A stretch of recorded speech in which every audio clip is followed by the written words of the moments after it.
Helen Keller, Courage in the Darkness, by Emma Carlson Byrne. Chapter 1, Life in Darkness. Helen Keller's birth must have seemed a perfectly ordinary event. The first daughter of Arthur and Kate Keller was born healthy and strong on June 27, 1880, in the small rural town of Tuscumbia, Alabama. The Keller home, Ivy Green, was a beautiful, tranquil place, located on 640 acres, the rambling white clapboard house was built in 1820.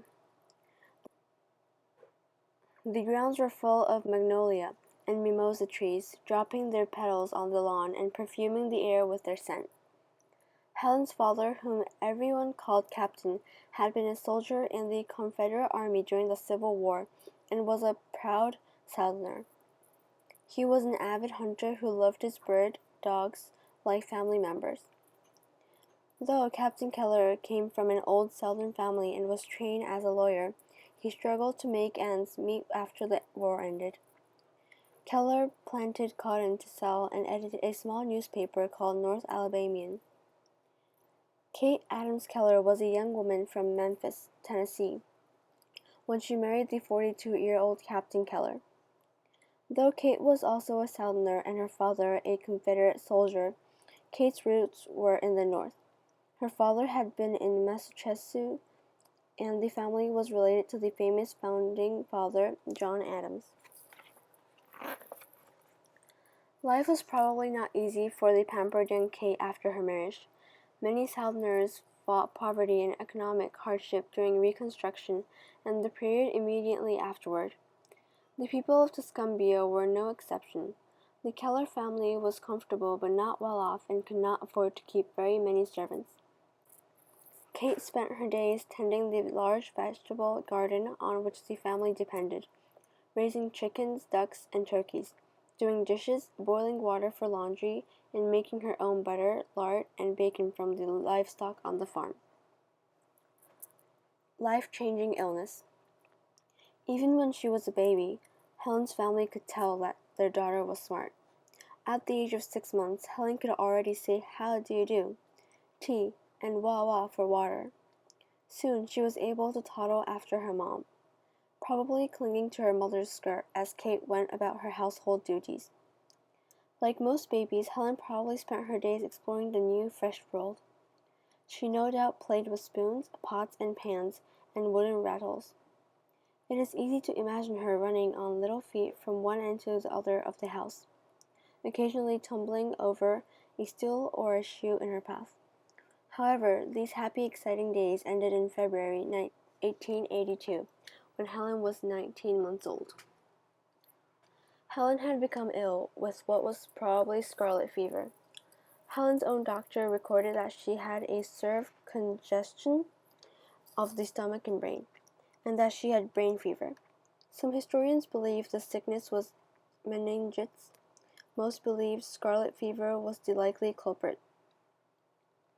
In the days before routine immunizations, children frequently became ill with sometimes serious diseases, such as measles, mumps, diphtheria, whooping cough, meningitis, and scarlet fever. There were few effective treatments for these illnesses. All parents could do was to put their child to bed, watch, and wait. For several days Helen lay in bed, desperately ill. Her family was sure she would die. Miraculously, Helen did not. Gradually, her fever went down and her restless body grew still. Helen's parents must have breathed a sigh of relief that their little girl had been spared. However, all was not well. Many years later, Helen herself remembered that after her illness, her eyes hurt her and felt dry and hot. One day, during Helen's illness, her half-brother James lifted her in his arms from the sofa where she was lying. As soon as her face was raised up, she screamed as if the light hurt her eyes. The day that Kate Keller passed her hand in front of her little girl's eyes and Helen did not blink, she knew that Helen had become blind. When Helen did not flinch at the loud clanging of a dinner bell, then the Kellers realized the full truth. Helen was deaf and blind at 19 months. She would remain so for the rest of her life. The Wild Child. Although Helen was locked in a box of darkness and silence, she could still communicate. As she grew over the years, she developed 60 signs to express herself. Putting on glasses and pretending to read a newspaper was the sign for her father. Patting her cheek indicated her mother. Sucking her thumb meant her new baby sister, Mildred. When she wanted her mother to make ice cream, Helen made the cranking motion of the ice cream churn and shivered. Helen was a sturdy, robust child who was bursting to know the world around her. She could run and play all day without getting tired and was interested in everything that happened in the household. As Helen grew, so did her desire to communicate with people. She wanted to express herself, but she did not know how.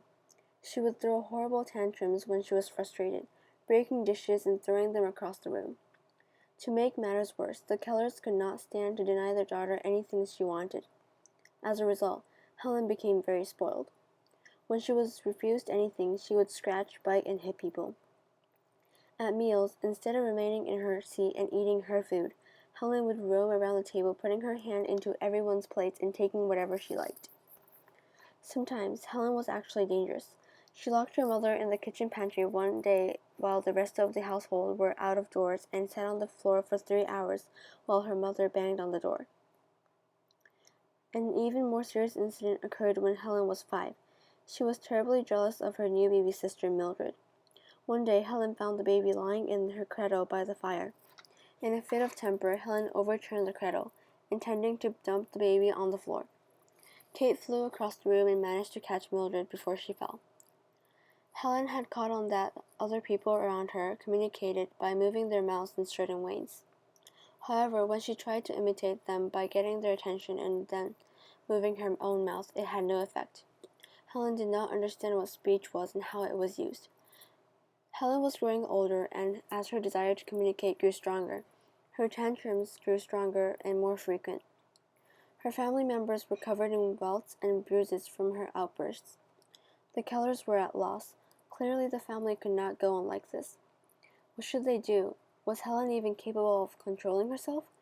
One of the Keller uncles thought that she was mentally disabled and should be sent into an institution for constant care. However, Helen's Aunt Eve, whom she adored, thought that this child has more sense than all the Kellers, if there is any way to reach her mind.